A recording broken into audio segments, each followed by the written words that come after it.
ಇನ್ನು ರಾಜ್ಯ ರಾಜಕಾರಣದಲ್ಲಿ ಇನ್ನೂ ಸಾಕಷ್ಟು ಪ್ರಮುಖವಾದಂತ ಇಂಟ್ರೆಸ್ಟಿಂಗ್ ಮಾಹಿತಿಗಳಿದಾವೆ. ಅದನ್ನ ಇನ್ನಷ್ಟು ನಿಮ್ಗೆ ಮಾಹಿತಿಯನ್ನ ನೀಡ್ತಾ ಹೋಗ್ತಾನೆ ನಮ್ಮ ಡೆಪ್ಯೂಟಿ ನ್ಯೂಸ್ ಎಡಿಟರ್ ಆಗಿರುವಂತ ರಾಘವೇಂದ್ರ ಗುಡಿ ಕೂಡ ನಮ್ಮ ಜೊತೆ ಜಾಯ್ನ್ ಆಗ್ತಾ ಇದಾರೆ. ಓ ಟು ಯು ಗುಡಿ. ಥ್ಯಾಂಕ್ ಯು ಪೃಥ್ವಿ ಮತ್ತೆ ನವಿತಾ. ನಾವು ನೋಡ್ತೇವೆ ವೀಕ್ಷಕರೇ, ಇನ್ನು ಕೆಲವೇ ಕ್ಷಣಗಳಲ್ಲಿ ಮಹಾ ತೀರ್ಪು ಬರೋದಕ್ಕೆ ಶುರುವಾಗುತ್ತೆ. ಆ ತೀರ್ಪು ಶುರುವಾಗುವಂತಹ ಡಾಟಾಗಳಿದಾವಲ್ಲ, ಆ ಡಾಟಾಗಳ ಹೆಡ್ ಕ್ವಾರ್ಟರ್, ನಮ್ಮ ನ್ಯೂಸ್ಗಳ ಈ ಎಲೆಕ್ಷನ್ ನ ಹೆಡ್ ಕ್ವಾರ್ಟರ್ ನ್ಯೂಸ್ 18 ನಲ್ಲಿ ಸಂಪೂರ್ಣ ಡಾಟಾಗಳ ಮ್ಯಾಜಿಕ್ ವಾಲ್ ಕೂಡ ಸಿದ್ಧವಾಗ್ತಾ ಇದೆ. ನಾವು ಆ ಇವತ್ತಿನ ತೀರ್ಪನ್ನ ಗಮನಿಸೋದಕ್ಕಿಂತ ಮುಂಚಿತವಾಗಿ 2018ರಲ್ಲಿ ರೀಜನ್ ವೈಸ್ ಯಾವ ರೀತಿಯಾಗಿರ್ತಕ್ಕಂಥ ಸ್ಥಿತಿಗತಿ ಇತ್ತು, ಯಾವ ಪಕ್ಷಕ್ಕೆ ವೋಟು ಮತ್ತೆ ಅವರ ಮತದಾನದ ಪ್ರತಿಶತ ಎಷ್ಟಿತ್ತು ಅಂತ ಗಮನಿಸೋದಾದ್ರೆ ಮೊದಲನೇದಾಗಿ ನಾವು ನೋಡ್ತಾ ಇದ್ದೀವಿ ಇಲ್ಲಿ ಕರ್ನಾಟಕದ ಬೆಂಗಳೂರು ರೀಜನ್ ಅನ್ನ ನಾವು ನೋಡ್ತಾ ಹೋಗೋಣ ವೀಕ್ಷಕರೇ. ಯಾಕಂದ್ರೆ ಬೆಂಗಳೂರು ರೀಜನ್ ಅಲ್ಲಿ ಸಾಕಷ್ಟು ಈ ಬಾರಿ ಡೆವಲಪ್ಮೆಂಟ್ ಗಳಾಯ್ತು. ಒಂದು ಕಡೆಯಿಂದ ನೋಡ್ತಾ ಇದ್ರೆ ಸಮಸ್ಯೆಗಳು, ಆಂಟಿ ಇನ್ಕಂಬನ್ಸಿ ಇತ್ತು, ಬಿಬಿಎಂಪಿ ಚುನಾವಣೆಗಳು ನಡೆಯಲಿಲ್ಲ, ಪಾಟೋಲ್ಗಳ ಸಮಸ್ಯೆಗಳು ಕೂಡ ಸಾಕಷ್ಟು ಆಗ್ತಾ ಇತ್ತು, ಮಳೆ ಬಂದಾಗ ನೀರು ನಿಲ್ತಾ ಇದ್ದಂತ ಸಂದರ್ಭ ಇರಬಹುದು. ಹೀಗಾಗಿ ಸಾಕಷ್ಟು ಈ ಬಗ್ಗೆ ಒಂದು ಚರ್ಚೆ ಆಗುವಂತ ಸಾಧ್ಯತೆಗಳಿತ್ತು. ಈ ನಿಟ್ಟಿನಲ್ಲಿ ಮತದಾರ ಪ್ರಭು ಯಾವ ರೀತಿಯಾದಂತಹ ತೀರ್ಪನ್ನ ಈ ಬಾರಿ ತೆಗೆದುಕೊಳ್ತಾರೆ ಅಂತ ಕುತೂಹಲ ಇದ್ರೆ, ಕಳೆದ ಬಾರಿ ಯಾವ ರೀತಿಯಾಗಿತ್ತು ಅಂತ ನಾವು ಸಿನಾರಿಯನ್ನ ಗಮನಿಸೋದಾದ್ರೆ, ಕಾಂಗ್ರೆಸ್ಗೆ ಒಟ್ಟು 32 ಸ್ಥಾನಗಳಲ್ಲಿ 17 ಸ್ಥಾನಗಳು ಕಾಂಗ್ರೆಸ್ಗೆ ಬಂದಿದ್ರೆ ಬಿಜೆಪಿಗೆ 11 ಇತ್ತು, ಜೆಡಿಎಸ್ಗೆ 4 ಸ್ಥಾನಗಳು ಬಂದಿತ್ತು.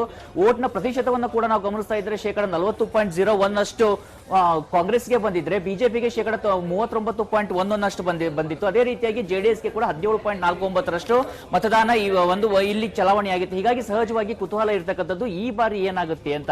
ಇನ್ನು ನಾವು ಇನ್ನೊಂದು ಕಡೆಯಿಂದ ನಾವು ನೋಡ್ತಾ ಇದ್ರೆ, ಇದೇ ರೀಜನ್ ವೈಸ್ ನೋಡ್ತಾ ಇದ್ದಾಗ ನಮಗೆ ನಂತರದಲ್ಲಿ ಗಮನಿಸಬೇಕಾಗಿರ್ತಕ್ಕಂಥದ್ದು ಸೆಂಟ್ರಲ್ ಕರ್ನಾಟಕ ಕೂಡ ಈ ಬಾರಿ ಸಾಕಷ್ಟು ಕುತೂಹಲವನ್ನ ಕೆರಳಿಸಿರುವಂತದ್ದು. ಒಂದ್ ಕಡೆಯಿಂದ ನೋಡ್ತಾ ಇದ್ರೆ ಲಿಂಗಾಯತ ಫ್ಯಾಕ್ಟರ್ ಏನಾಗುತ್ತೆ, ಮತ್ತೊಂದು ಕಡೆಯಿಂದ ನೋಡ್ತಾ ಇದ್ರೆ ಈ ಜಗದೀಶ್ ಶೆಟ್ಟರ್ ಇರ್ಬೋದು ಅಥವಾ ಸೌದಿ ಇರ್ಬೋದು, ಮುಂತಾದ ಘಟಾನುಘಟಿ ನಾಯಕರು ಬಿಜೆಪಿಯಿಂದ ಹೊರಗಡೆ ಬಂದಿರತಕ್ಕಂಥ ವಿಚಾರಗಳಿರ್ಬೋದು. ಹೀಗಾಗಿ ಆ ಒಂದು ಸಂಗತಿಯನ್ನು ಗಮನಿಸ್ತಾ ಇದ್ರೆ ಓವರ್ ಆಲ್ ಆಗಿ ಯಾವ ರೀತಿಯಾದಂತಹ ಪರಿಣಾಮಗಳಾಗ್ತಾ ಇದೆ ಅಂತ ಮೊದಲನೇದಾಗಿ ನೋಡ್ತಾ ಇದ್ವಿ. ಇಲ್ಲಿ ಬಿಜೆಪಿಗೆ ಈ ಕಳೆದ ಬಾರಿ 20 ಸೀಟ್ಗಳು ಬಂದಿದ್ರೆ 5 ಸೀಟ್ಗಳು ಕಾಂಗ್ರೆಸ್ಗೆ ಇತ್ತು, ಜೆಡಿಎಸ್ಗೂ 0 ಸೀಟ್ಗಳಿದ್ರೆ ಅದರ್ಸ್ಗೂ ಕೂಡ ಅಲ್ಲಿ ಯಾವುದೇ ರೀತಿಯಾಗಿರ್ತಕ್ಕಂಥ ಸೀಟ್ಗಳನ್ನ ಅಂದ್ರೆ ಕ್ಷೇತ್ರಗಳಲ್ಲಿ ಗೆದ್ದಿರಲಿಲ್ಲ.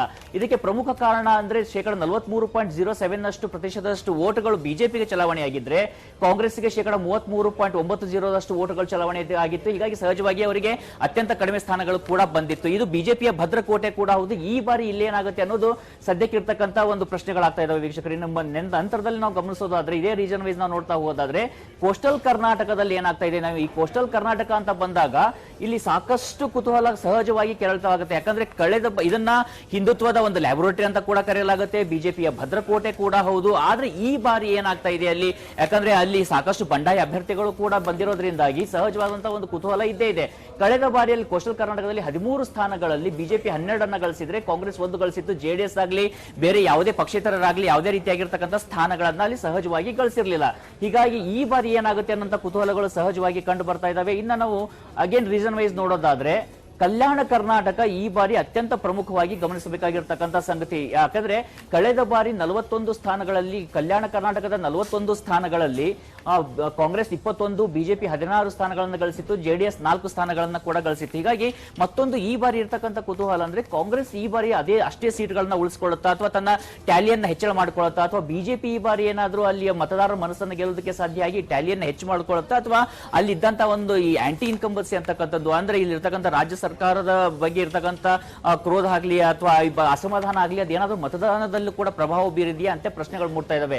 ಜೊತೆಗೆ ಜೆಡಿಎಸ್ ಪಾತ್ರ ಏನಾಗಿರುತ್ತೆ ಅನ್ನೋದು ಕೂಡ ಈಗ ಸದ್ಯಕ್ಕೆ ಇರ್ತಕ್ಕಂಥ ಕುತೂಹಲ. ಯಾಕಂದ್ರೆ ನಾವು ನೋಡ್ತಾ ಇದ್ವಿ ಪಂಚರತ್ನ ಯಾತ್ರೆ ವೇಳೆಯಲ್ಲಿ ಸಾಕಷ್ಟು ಬಾರಿ ಈ ಬಾರಿ ಉತ್ತರ ಕರ್ನಾಟಕಕ್ಕೂ ಕೂಡ ನಾವು ಮತವನ್ನ ಪಡೆದುಕೊಡ್ತೀವಿ ಅಂತ ವಿಶ್ವಾಸದಲ್ಲಿ HDK ಸಹಜವಾಗಿದ್ರು. ಹೀಗಾಗಿ ಸಹಜವಾಗಿ ಈ ಪ್ರಶ್ನೆ ಕೂಡ ಇಲ್ಲಿ ಮೂಡ್ತಾ ಹೋಗುತ್ತೆ. ಇನ್ನು ನಂತರದಲ್ಲಿ ನಾವು ಗಮನಿಸೋದಾದ್ರೆ ಕಿತ್ತೂರು ಕರ್ನಾಟಕ ಕೂಡ ಈ ಬಾರಿ ಸಹಜವಾಗಿ ಗಮನವನ್ನ ಸೆಳೆದಿರುವಂತದ್ದು. ಯಾಕಂದ್ರೆ ಈ ಕಿತ್ತೂರು ಕರ್ನಾಟಕ ಭಾಗಕ್ಕೆ ಬಂದಾಗ ನಾವು ಈಗ ನೋಡ್ತಾ ಇದ್ವಿ ಈ ಬಿಜೆಪಿಯ ಭದ್ರಕೋಟೆ ಆಗಿದ್ರು ಕೂಡ ಈ ಬಾರಿ ಅಲ್ಲೂ ಕೂಡ ಸಾಕಷ್ಟು ರಾಜಕೀಯ ಪರಿಣಾಮಗಳಾಗ್ತಾ ಇದಾವೆ, ವಿಭಿನ್ನವಾಗಿರ್ತಕ್ಕಂಥ ಡೆವಲಪ್ಮೆಂಟ್ಗಳಾಗ್ತಾ ಇದಾವೆ. ಒಂದು ಕಡೆಯಿಂದ ಕಾಂಗ್ರೆಸ್ನ ಕೆಲ ಘಟಾನುಘಟಿ ನಾಯಕರು ಬಿಜೆಪಿಗೆ ಬಂದಿದ್ರೆ ಬಿಜೆಪಿಯ ಕೆಲ ಘಟಾನುಘಟಿ ನಾಯಕರು ಕಾಂಗ್ರೆಸ್ಗೆ ಹೋಗಿದ್ದಾರೆ.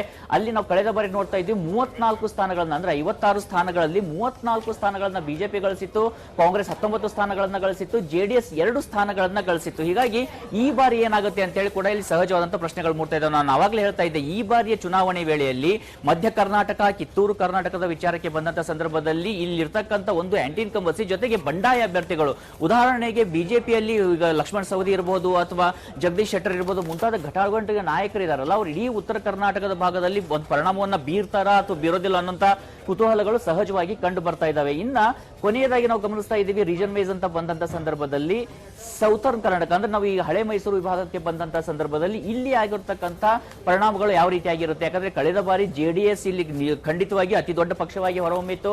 ಕಾಂಗ್ರೆಸ್ 2ನೇ ಸ್ಥಾನದಲ್ಲಿ ಇತ್ತು, ಬಿಜೆಪಿ 3ನೇ ಸ್ಥಾನದಲ್ಲಿ ಇತ್ತು. ಅದರ್ಸ್ ಅಂದ್ರೆ ಈಗ ಇತರ ಪಕ್ಷೇತರ ಇರ್ಬೋದು ಅಥವಾ ಬೇರೆ ಪಕ್ಷದವರು ಇರ್ಬೋದು, ಸುಮಾರು 2 ಸ್ಥಾನಗಳನ್ನ ಗಳಿಸಿದ್ರು. ಆದ್ರೆ ಈ ಬಾರಿ ಈ ಸಿನಾರಿಯ ಜೆಡಿಎಸ್ ಇಷ್ಟೇ ಸ್ಥಾನಗಳನ್ನ ಗಳಿಸುತ್ತಾ?